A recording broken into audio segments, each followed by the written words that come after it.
اس کے بعد میں دعوت دیتا ہوں مدرسہ رحمانیہ کاندے والی ممبئی کے شیخ الحدیث عبد الحکیم عبد المعبود مدنی حفظہ اللہ کو، وہ آئیں اور اپنا خطاب پیش کریں۔ السلام علیکم ورحمۃ اللہ وبرکاتہ۔ الحمد للہ رب العالمین والصلاة والسلام علی رسولہ الامین وعلی آلہ واصحابہ اجمعین ومن تبعہم بإحسان الی یوم الدین، اما بعد۔ قال اللہ تبارک وتعالی فی کلامہ المجید، اعوذ باللہ من الشیطان الرجیم، بسم اللہ الرحمن الرحیم، وَاعْبُدُوا اللَّهَ وَلَا تُشْرِكُوا بِهِ شَيْئًا وَبِالْوَالِدَيْنِ إِحْسَانًا۔ محترم صدر مجلس، معزز علماء کرام، اسلامی دینی اور ملی بھائیوں، قرآن مجید کی ایک آیت کریمہ آپ حضرات کے سامنے پڑھی گئی ہے، جس میں اللہ رب العالمین نے اس کائنات میں ہمارے اوپر عائد ہونے والے دو سب سے بڑے حق کو ذکر فرمایا۔ دو حق جو اس کائنات میں سب سے بڑا ہے، سب سے عظیم ہے، اسے سمجھنا، اسے برتنا اور اپنی زندگی میں اسے لے کر چلنا، یہ نہ صرف یہ کہ کامیابی کی دلیل ہے بلکہ جنت کا راستہ ہے۔ پہلا حق جس کی طرف اللہ رب العالمین نے اس آیت کریمہ کے شروع میں بیان فرمایا، وَاعْبُدُوا اللَّهَ وَلَا تُشْرِكُوا بِهِ شَيْئًا، یہ حق اللہ، اللہ کا حق اللہ کے بندوں پر۔ ظاہر سی بات ہے، انسانی زندگی میں ہم اور آپ رہتے ہیں، اللہ نے ہمیں وجود بخشا ہے، دنیا کی نعمتوں سے نوازا ہے، وہ ہماری روزیوں کا، ہماری موت و حیات کا، ہماری زندگی کا، بلکہ اس پوری کائنات کا خالق، مالک اور رازق ہے۔ کائنات کے چپے چپے پر اس کی تنہا حکومت ہے، بادشاہت ہے۔ اللہ کے علاوہ اس کائنات میں کسی کو کوئی اختیار نہیں، اللہ کے علاوہ اس کائنات میں کسی کو کوئی پاور نہیں، اللہ کے علاوہ اس کائنات میں کوئی اللہ کے سوا دوسری طاقت نہیں جس کے سامنے جھکا جائے، سر کو جھکایا جائے، جس کی بندگی کی جائے، جس کی عبادت کی جائے، جس کے سامنے ہاتھوں کو پھیلایا جائے، جس سے مشکل کشائی، حاجت روائی اور فریاد رسائی کی جائے، دنیا میں آنے والی پریشانیوں سے نجات پانے کے لیے جس کے سامنے اپنے ہاتھوں کو مناجات کے لیے پھیلایا جائے، اور دنیا میں ملنے والی خوشیوں کے بعد جس کے سامنے شکرانے کے طور پر اپنے سر کو سجدے میں جھکایا جائے، یہ صرف اللہ کی ذات ہے۔ آپ ایک چھوٹی سی دعا پڑھتے ہیں، لا حول ولا قوت الا باللہ۔ اللہ کے نبی صلی اللہ علیہ وسلم نے فرمایا، کنز من کنوز الجنہ، یہ جنت کے خزانوں میں سے، چابیوں میں سے ایک بہت بڑی چابی، جنت میں داخلے کا یہ بہت بڑا بنیادی سبب ہے۔ اس میں اللہ رب العالمین نے اپنے حق کو، حق تصرف کو، حق اختیار کو، حق ملکیت کو، حق بادشاہت کو، حق رزاقیت کو، حق الوہیت کو بیان فرمایا۔ اللہ کے علاوہ کوئی طاقت نہیں، کوئی قوت نہیں ہے۔ اب ظاہر سی بات ہے، جب اللہ کے علاوہ کوئی روزی دینے والا نہیں ہے، اللہ کے علاوہ کوئی مارنے جلانے والا نہیں ہے، اللہ کے علاوہ کوئی طاقت والا نہیں ہے، اللہ کے علاوہ یہاں پر کوئی صاحب حیثیت نہیں ہے، تو سجدہ بھی اللہ کے لیے ہوگا، بندگی بھی اللہ کے لیے ہوگی، رکوع بھی اسی کے لیے ہوگا، دعائیں بھی اسی کے لیے ہوں گی، عبادتیں بھی اسی کے لیے ہوں گی، اور ہماری اور آپ کی زندگی میں پیش آنے والے تمام مسائل کا حل بھی اسی کی بارگاہ میں ہوگا، اور اسی کا نام ہے توحید۔ اس کا نام ہے توحید، یہی اللہ کا حق ہے، حق اللہ علی العباد۔ حضرت معاذ ابن جبل کو سواری پر بیٹھے ہوئے اللہ کے نبی صلی اللہ علیہ وسلم نے یہی سکھایا۔ بہت چھوٹا سا کنسپٹ ہے، لیکن ہماری اور آپ کی زندگی میں بہت بنیادی حیثیت رکھتا ہے، ہمارے ایمان کو بدلنے کا ذریعہ ہے، ہماری زندگیوں کو بدلنے کا ذریعہ ہے، ہمارے توجہات کو بدلنے کا ذریعہ ہے، ہمارے نظریات کو بدلنے کا ذریعہ ہے۔ آج سماج میں کیا چل رہا ہے؟ ذرا بھی روزی کے اندر تنگی آئی تو آدمی اللہ کے در کو چھوڑ کر دوسری جگہ ٹھوکریں مارنے لگتا ہے۔ ذرا بھی بیماری آئی، پریشانی آئی تو اللہ کی پناہ کو، اللہ کی طاقت کو ڈھونڈنے کے بجائے نہ جانے کون کون سو کا سہارا ڈھونڈنے کے لیے اس دنیا کے اندر اپنی زندگی کو لگاتا ہے۔ گویا کہ ہم اللہ کے حق کو چھوڑ رہے ہیں۔ حق اللہ علی العباد ان یعبدوہ ولا یشرکوا بہ شیئا، تمام انبیاء کرام کی دعوت کا یہی لب لباب ہے، قرآن کی دعوت کا یہی نچوڑ ہے، اس کائنات میں نبیوں کی بعثت کا یہی نچوڑ ہے، آسمانی کتابوں کا یہی نچوڑ ہے۔ وَاعْبُدُوا اللَّهَ وَلَا تُشْرِكُوا بِهِ شَيْئًا۔ حضرت آدم سے لے کر کے ہمارے آخری پیغمبر جناب محمد رسول اللہ صلی اللہ علیہ وسلم آئے اور دعوت کے جس راستے کو، مشن کو اختیار کیا، اس کا سب سے بنیادی اینٹ، اس کا سب سے بنیادی پتھر یہی وَاعْبُدُوا اللَّهَ وَلَا تُشْرِكُوا بِهِ شَيْئًا۔ جو یہاں بھٹک گیا توحید میں، اس کی زندگی کی کوئی بھی نیکی اللہ کی بارگاہ میں کام آنے والی نہیں ہے۔ جو اللہ کی طاقت کو نہ پہچان سکا، جو اللہ کی قوت کو نہ پہچان سکا، جو کما حقہ اللہ کی عبادت نہیں کر سکا، جو اپنی پیشانی کو اللہ کے سامنے جھکانے کے بجائے غیر اللہ کے سامنے جھکانے کے لیے آمادہ اور تیار ہو گیا، تو گویا کہ ہم نے سب کچھ کھو دیا۔ ایمان کی جو دولت ملی ہے اس کا خلاصہ یہی ہے۔ پیارے نبی جناب محمد رسول اللہ صلی اللہ علیہ وسلم نے جو ارکان ایمان، ارکان اسلام کی تعلیم دی ہے، اور قرآن نے جس ایمان کو جنت میں جانے کا ذریعہ بتایا ہے، اس کی بنیاد اسی توحید پر ہے۔ میرے بھائیو، اسے آپ معمولی نہ سمجھیں۔ دنیا کے سارے مسائل اور مشکلات میں ہماری اور آپ کی زندگی میں اگر کوئی چیز دنیا میں ہمیں بچانے والی ہے غلط افکار سے اور نظریات سے، تو یہی توحید ہے، یہی صحیح عقیدہ ہے، یہی اللہ کی صحیح عبادت ہے، یہی اللہ کی صحیح بندگی ہے۔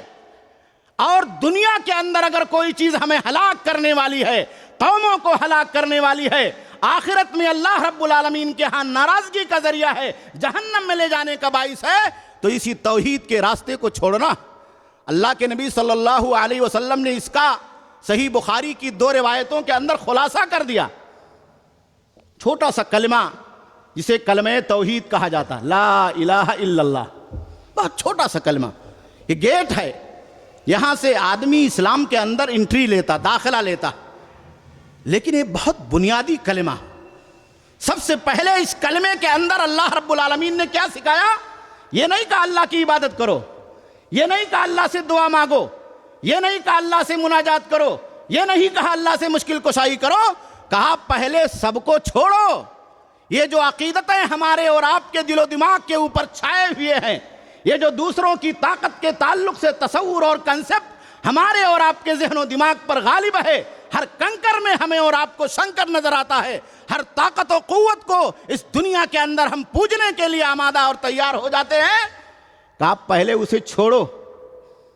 یہی تو جھگڑا تھا پیارے نبی صلی اللہ علیہ وسلم کا اور مشرکین مکہ کا۔ اللہ کے نبی نے کہا لا الہ، چھوڑو پہلے یہ جو 360 بت سجا کے رکھے ہیں خانہ کعبہ کی دیواروں پر، اسے اسلام میں آنے کے لیے چھوڑنا ہوگا، اللہ کو ماننے کے لیے چھوڑنا ہوگا، اللہ کی عبادت کرنے کے لیے چھوڑنا ہوگا، جنت کو پانے کے لیے چھوڑنا ہوگا۔ کہ من قال لا الہ الا اللہ دخل الجنہ، جو ایک کلمہ اس معنی کے اندر پڑھے گا کہ سب کے در کو چھوڑ کر ایک اللہ کے در کا بندہ بن جائے، بھکاری بن جائے۔ پیارے نبی صلی اللہ علیہ وسلم نے تو یہاں تک کہا کہ اگر جوتے کا دھاگا ٹوٹ جائے، تسمہ ٹوٹ جائے، تو صرف اللہ سے مانگو۔ کہا اگر جوتے کا دھاگا ٹوٹ جائے اور مانگنے کی ضرورت پیش آئے تو اللہ کے سامنے اپنے ہاتھ کو پھیلاؤ. کتنی بڑی بات, ایک معمولی چیز میں بھی ہمیں اور آپ کو اللہ کی طرف رجوع کرنا. تو کہا من قال لا الہ الا اللہ دخل الجنہ. توحید کو آپ نے مان لیا, کلمے کو مان لیا, سچے دل سے اس کا اقرار کر لیا, صحیح عقیدے کو آپ نے اپنے دل و دماغ کے اندر بسا لیا, تو اللہ کے نبی کی بشارت ہے وہ جنت میں داخل ہو گیا. تو یہ جنت کا سرٹیفکیٹ, توحید یہ جنت میں لے جانے کا واحد راستہ ہے, اولین اور آخرین راستہ ہے. کہا لقنوا موتاکم لا الہ الا اللہ. مرنے لگے آدمی, سکرات میں پہنچ جائے, سانسیں ٹوٹنے لگے, زندگی کا بندھن ٹوٹنے کے قریب پہنچ جائے, تو ان کو یہ کلمہ پڑھاؤ, تلقین کرو, یاد دلاؤ کہ توحید پر آ جاؤ, اللہ کی توحید کو مان لو. اور دوسری طرف اللہ کے نبی صلی اللہ علیہ وسلم نے فرمایا کہ یہی توحید جہنم سے بچانے کا بھی ذریعہ ہے. کہا ان اللہ حرم علی النار من قال لا الہ الا اللہ. جو یہ کلمہ صحیح معنی میں پڑھ لیتا, اپنی زندگی میں اس کے کنسپٹ کو داخل کر لیتا, اللہ کی طاقت اور قوت کا, اس کے اختیار کا عقیدہ مضبوط کر لیتا, اللہ پر بھروسہ کر لیتا ہے, اللہ کی عبادت کا عقیدہ مضبوط کر لیتا ہے, توحید کو مضبوط کر لیتا ہے, تو اللہ نے ایسے بندے پر جہنم کو حرام کر دیا. جہنم حرام ہے, تو توحید آپ کو بچانے والی ہے جہنم سے, توحید آپ کو جنت میں لے جانے والی ہے. پیارے نبی صلی اللہ علیہ وسلم کا مشرکین سے جو جھگڑا تھا یہی تھا. اگر اللہ کے نبی صلی اللہ علیہ وسلم اس توحید کی دعوت کو لے کر کے نہ کھڑے ہوتے, تو وہ تو اللہ کے نبی صلی اللہ علیہ وسلم کے ساتھ صلح کرنے کے لیے تیار تھے, آمادہ تھے. اللہ کے نبی صلی اللہ علیہ وسلم کو اپنا بادشاہ ماننے کے لیے تیار تھے, اپنا قائد ماننے کے لیے تیار تھے, سب کچھ آپ کے قدموں میں نچھاور کرنے کے لیے تیار تھے. لیکن پیارے نبی صلی اللہ علیہ وسلم نے کہا قولوا لا الہ الا اللہ. پہلے یہ کلمہ پڑھو سچے دل سے. ان بتوں کو تم نے اپنے دلوں کے اوپر عقیدت کے طور پر جو سجا رکھا ہے, دیواروں پر جو تصویروں کی شکل میں سجا رکھا ہے, اسٹیجو کی شکل میں سجا رکھا ہے, ہر ایک مشکل کے لیے کوئی نہ کوئی کنکر اور شنکر پتھر کا معبود تم نے بنا رکھا ہے, اسے جب تک نہیں چھوڑو گے ہمارا اور تمہارا کوئی جوڑ نہیں ہو سکتا, کوئی جوڑ نہیں ہو سکتا. میرے بھائیوں, میرے دوستو, ہمیں توحید کو سمجھنے کی ضرورت ہے, اللہ کی بندگی کو سمجھنے کی ضرورت ہے, صحیح عقیدے کو سمجھنے کی ضرورت ہے, اللہ کی معرفت کو سمجھنے کی ضرورت ہے, نبیوں کے پیغام کو سمجھنے کی ضرورت ہے, قرآن کی دعوت کے نچوڑ کو, خلاصے کو سمجھنے کی ضرورت ہے. الحمدللہ رب العالمین سے لے کر والناس تک کا جو خلاصہ ہے یہی خلاصہ ہے. شرح العقیدۃ الطحاویہ کے اندر امام طحاوی رحمہ اللہ نے لکھا ہے کہ قرآن پورا کا پورا توحید پر مشتمل ہے.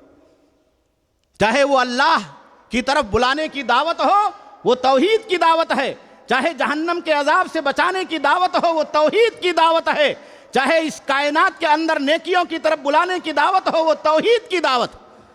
میں آپ کو دو چیزیں بتاؤں اور اپنی بات ختم کروں.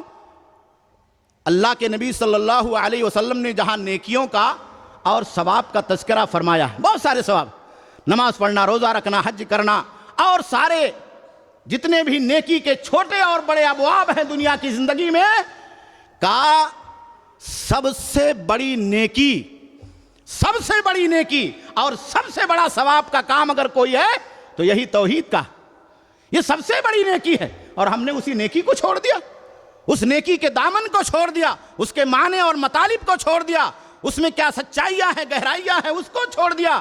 کیسے اللہ کو ماننا چاہیے, اللہ کے تعلق سے عقیدہ رکھنا چاہیے, ہم گمراہیوں کے شکار ہو گئے. اور اس روئے زمین پر جو سب سے بڑا پاپ ہے, اس دھرتی پر جو سب سے بڑا پاپ ہے, جو سب سے بڑا ظلم ہے, جو سب سے بڑا انیائے ہے, وہ اللہ کے ساتھ شرک کرنا. ان الشرک لظلم عظیم. اس روئے زمین پر شرک یہ سب سے بڑا پاپ. تو یہی دو کنسپٹ ہماری اور آپ کی زندگی میں اس آیت کریمہ میں بتلائے گئے. وَاعْبُدُوا اللَّهَ وَلَا تُشْرِكُوا بِهِ شَيْئًا. مان لو اللہ کی توحید کو, اور شرک کو جو سب سے بڑا ظلم ہے, پاپ ہے, اس کو چھوڑ دو. اور دوسرا جو حق ہے وَبِالْوَالِدَيْنِ إِحْسَانًا, اس دنیا میں والدین کا بہت بڑا حق ہے. آپ جانتے ہیں کہ والدین کا کتنا بڑا حق ہے, ہماری اور آپ کی زندگی کو بنانے, سجانے, سنوارنے میں کتنا کردار ہے. اللہ نے ان کی اطاعت کو, فرما برداری کو نیک کاموں کے اندر واجب قرار دیا ہے. کہا والدین کے ساتھ حسن سلوک کرو. آج یہ چیز ہمارے اور آپ کے سماج اور معاشرے سے غائب ہو رہی. میرے بھائیوں، والدین کی قدر اور قیمت کو پہچانو، ان کے مقام کو پہچانو، ان کے درجے کو پہچانو۔ نوجوان پہچانے، بچے پہچانے، سماج میں رہنے والا درد مند دل پہچانے۔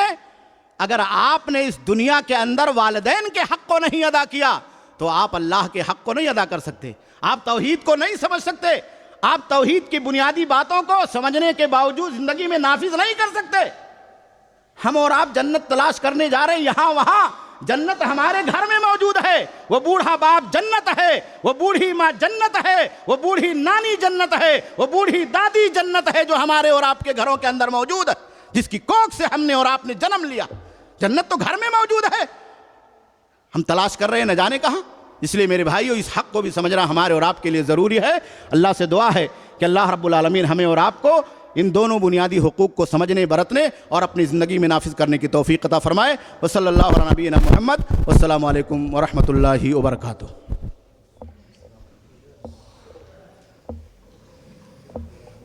جزاکم اللہ خیر و احسن الجزاء۔ بتوں کے شہر میں جا کر خدا کا نام لکھ دینا، جہاں پر کفر لکھا ہے وہاں اسلام لکھ دینا۔ ایک طویل عرصے سے چونکہ میں طالب علم رہا ہوں شیخ محترم کا، عقیدے پر، توحید کے موضوع پر بڑے ہی جاندار اور شاندار بیانات موجود ہیں، آپ تمامی حضرات سوشل میڈیا کے حوالے سے سن سکتے ہیں۔